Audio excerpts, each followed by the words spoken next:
exactly what's being discussed, even for protecting the, government's right of privacy, employees' right of privacy. So I would ask in the future, you could be a little more specific with the resolutions and identifying what you're going to the closed session to discuss. We'll take her under advisement. Thank you very much. Thank you.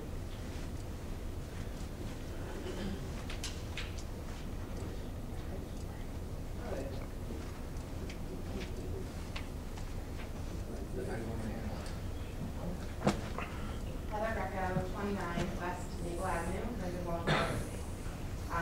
First, onto your animals, trap, neuter, and release works. I'm an avid animal rescue. I have 13 dogs at my house right now, 10 of which are fosters. That'll be adopted out within the next day or so. I'm an animal rights person. The trap, neuter, and release is the right thing to do.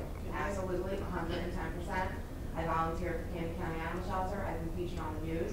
I take the ones that nobody else wants. What's your address again? 29 West Maple Avenue. Everybody's welcome to come see my puppies. Currently, right now, I'm working with a shelter in board meetings. I've done some work. Can we drop the cats off? I'm not a cat person. Oh. And fortunately, I don't have any cat issues. However, the trap and release works. And AWA actually will loan their traps out for a $100 deposit. And they offer the trap and release program, low-cost spay and neuter. There's also an organization, although please don't use my name because I don't agree with everything that she does, New Jersey Aid for Animals. Her name is Kathy McGuire. She previously worked with the former Mayor DeLuca on a couple of issues. Some of her actions are a little questionable, but she's a very knowledgeable person. So she's one that you could also contact for with the trap, neuter, release programs, and her nonprofit is licensed. She focuses most of her work in Camden City. However, anytime someone needs help, she's always there. Speaking of animals, the borough may want to consider an anti-tethering legislation. I'm looking at a dog out my back window every day, tied up, day in, day out. He's in a fenced-in yard, yet he's tied up, he barks, he's thriving for attention, he has no shelter. So I'll be contacting Captain Yoakum from the SPCA and letting him deal with it. However, it's a good idea if Lindenwold maybe looks into some anti-tethering legislation, or ordinances rather. Camden City actually did the same thing. And that also does work because it's the humane thing to do is not to leave a dog tied up for more than a certain amount of hours. It causes unneeded aggression and socialization issues. Now on to animals. I know that we have a new animal control in town, independent animal control. From my research, I believe he's a Lindenwold resident. However, there's a big, huge issue that I have, and I did forget to bring it up at last month's meeting. Lindenwold police received a call from a resident in regards to a skunk that was acting strange. It was staggering, it was out during the day, and it was wobbling around, stuck in a trash can lid. This is in the Abs near where you live. Lindenwold police promptly responded. They contacted animal control. They said to the resident, let us call Central, which is the normal procedure for police departments. My husband's a retired police officer, so I understand procedures. And the officer said to the woman, Central is going to have animal control call you. I'm not sure why they're not just coming out. New Jersey law says that animal control doesn't have to remove wildlife if it doesn't pose a threat or is a nuisance. A skunk during the day is your first inclination that this is a possible rabies issue. So 7 hours go by, no call from animal control, no one contacted her. She called the police again. Now at this point, this is becoming wasteful to the police because we need them on Gibbsboro Road, not in the Garden Lake section. The police come back out again. Finally, they get animal control. It was in the evening, 8 o'clock. By now, she wasn't sure whether the skunk was alive. End stage of rabies is paralysis. The skunk couldn't move. Animal control told her to throw it in the trash since the trash day was the next day. You can't do that. They need to be decapitated. The head needs to be sent to a lab in Trenton to examine, just for demographical information to see if it's a rabies case. We had one in Gloucester Township. There was one in Cherry Hill. And I deal with a lot of unvaccinated animals, only because I deal with 2-week-old bottle-fed puppies that depends on me for everything. So it's just a risk for the children, it's a risk for other animals, for all of us. So just maybe if somebody wants to put a bug in his ear that when there's wildlife during the day, it's a nuisance, he's under an obligation to remove them. I'm happy that we got rid of countywide animal control. Jim Cleary and his brother was down seizure with Camden County, but Independent's not really making a very good impression on me either. John McElroy might be somebody you want to look into for next year, as far as animals go. My next issue is I have a tree still out front. It's on borough property. It's hollow. It's continuing to damage my property, my neighbor's property. He actually paid to have some branches removed, but it's falling apart, literally falling apart. It's damaged my front fence once. I have a whole bed panel that I had to replace. A branch went through his roof with our last storm, and I just think the borough needs to either remove it. It's not topical. Call Public Works. I actually spoke about this a few years ago. Did you call Public Works? No, it was supposed to be addressed when I spoke. Okay. I think we had to address that, if it's a property owner's responsibility. Let me call Public Works in the morning. Okay, it's where a sidewalk would be, which I know is borough property. 29 West Main Avenue. It's diagonal from me though, so. I'll have them come out and give me a report on what the problem is, and we'll have somebody get back to you. Okay, Do you have her phone number? yeah. Is the paper out there then? I'm sorry. Does she sign it, she? I would probably put that out, sorry.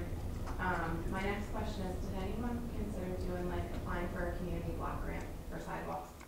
I am like the redheaded stepchild. Everybody has a sidewalk. No, I don't have sidewalks. But on my block, I'm divided into Oh, 3 we have blocks, sidewalk. and We don't have everybody's got anything. sidewalks but us. I called the construction office because we were putting in a driveway, and I said, do I need a permit for a driveway? We're doing asphalt. She said, no, you don't, as long as you're not gonna touch the apron. I said, well, really and truly, the apron's useless to me because I don't have a sidewalk. So, I don't know if maybe there's a grant that somebody can apply for to maybe get some sidewalk. I have 3 small children. People fly around my street. The police do the best that they can, but I mean, my kids can't even play. I have a fence in my front yard just because if a ball rolled out in the street, I don't need my kids becoming roadkill. The only way we can get sidewalks put in is if we have the street reconstruction. And at this time, I don't think there's any streets over in our area that's getting done. We did apply for a grant for sidewalks on Shoes Landing Road that we will be probably getting very shortly, which probably by next year they'll be putting in sidewalks on Shoes Landing Road. We did apply for that. Well, I know there's a grant out there if it's connecting to schools. However, my street doesn't connect to the school, but my children are designated walkers for the middle school. So to me, I don't know if it could be considered under that type of a grant just because these children are all walkers and they have no sidewalk to walk on. I've tried every possible area under the sun, and I mean, I was lucky that I got this one for Shoes Landing Road. We've been trying to get sidewalks on Shoes Landing Road for what, 9 years? And I just acquired a grant for that. So, hopefully that's gonna happen. But, other areas in town, Blackwood Livingston Road is a big problem. A lot of walkers, kids walk into school 5. unless they're doing a construction, we can't, they didn't give us grants for the sidewalks. Okay. And we really don't have the money to put them in. Okay.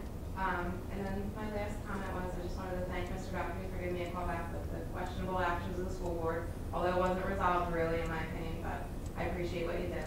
And then the last thing was, last month's meeting when I attended, I'm a political science student, so I'm getting very involved in politics. I'm learning a lot, and I've actually learned quite a bit. And I just really felt like Mr. Siciliano was very negative last month when Mr. John Schmidt spoke. I understand that no one may agree with him or what he does. However, I think that a lot of what he says is valuable. If you look at the Atlantic City Press, he helped reform a lot of communities there. And I just think that everyone needs to have an open mind, especially, when it's someone that focuses on that, has a degree in it. He may not have a law degree, but Mr. Schmidt he worked hard at, helping everyone out. And it doesn't mean that people have to become defensive and negative, because that's not his demeanor. And I just thought that it was inappropriate the way Mr. Siciliano reacted to him. And when I got up and spoke last month, Mr. Siciliano said to me, I assume you're not going to sign the sign-in sheet. Just because I'm with Mr. Schmidt doesn't mean that I do everything that he does. And I did. I signed the sign-in sheet. It was no big deal, but I didn't need the attack. I really didn't. And I appreciate that you guys got rid of John Carney because he was worse. And he caused a lot of lawsuits in other municipalities, and I don't really have anything nice to say to him. However, I just really think that everybody should have an open mind and take advantage of the resources that people are offering you guys for free.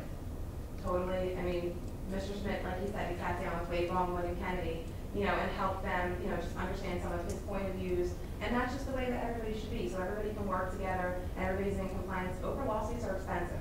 They're very, very expensive. So we're open lawsuits And if the prevailing party is the citizen, we have to pay legal fees. I don't want to pay legal fees. I don't want to pay legal fees for census little acts. So anything that you guys can do, just to have an open mind and just listen to what people say. You know, no one's out to get anybody. No one's, you know, it's not a matter of being on the defense. You know, just take the information. If you use it, great. If you don't, you don't. You know what I'm saying? It's just the aura that you present to people. It was very negative. It was a very negative experience for my first time being here since John Carney left. Thank you. Good. Mr. Mayor, if I may, Ms. Greco, if I offended you in any way, I sincerely apologize. It wasn't my intent. If you felt attacked, I'm very sorry. Certainly not my intent, and I hope you accept my apology. Sure, thank you.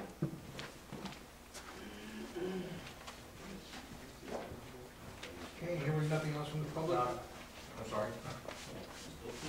Follow up on one more issue. John Stewart, one more time, County of Gulf City. You guys have a shade tree commission? No. No? It's now the Environmental Commission. Okay, the Environmental Commission handles Right. it. I don't know if anyone did DPW court training? Yes, actually, if I'm not mistaken, 3 of our members have just finished, just finished taking the course. Matter of fact, I believe it was, Bob Ludovici and the chairman of the board. yes, And one other. one other member, yes. I used to be involved with Shade Tree, but actually, I do have, do some, I used to be head of the Shade Tree Committee. Yes. Not a commission, I wish I was. I worked with Stratford a little bit, with their Shade Tree Commission, probably one of the best in the area. But if you go down and look at that tree, it's a huge tree, I would say.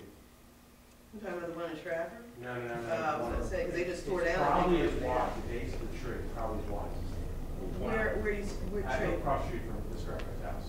On Maple? Maple. Okay. Probably as wide as the stadium, not maybe a little more wider. And it's really big, but if you look up, see where it's been cut, you see like a dying bridge. And up top, pretty high history time, it's a whole hollow section of the tree. God knows what's in there. So if we can take a look at that. I'll press out there first thing tomorrow. Thank you. Thank you. All right. Seeing no other public at this time, I'd like to close the meeting to the public and entertain a motion for resolution 2012-123 executive session. So moved. Second. All in favor? Aye. Okay. At this time, we'll be going into executive session. I get a 2-minute recess, please. Mayor, for what purposes and about how long? It's actually litigation. We've been assigned a trial date. The case name is STCC Rio versus the Borough of Lindenwold. There's a case management conference. We've been given a trial date. We're going to discuss specific litigation strategy. Do you have a time amount? You think 30 minutes? I hope it won't take that long. Okay, so like 15 to 30 minutes. Somewhere there. Thank you.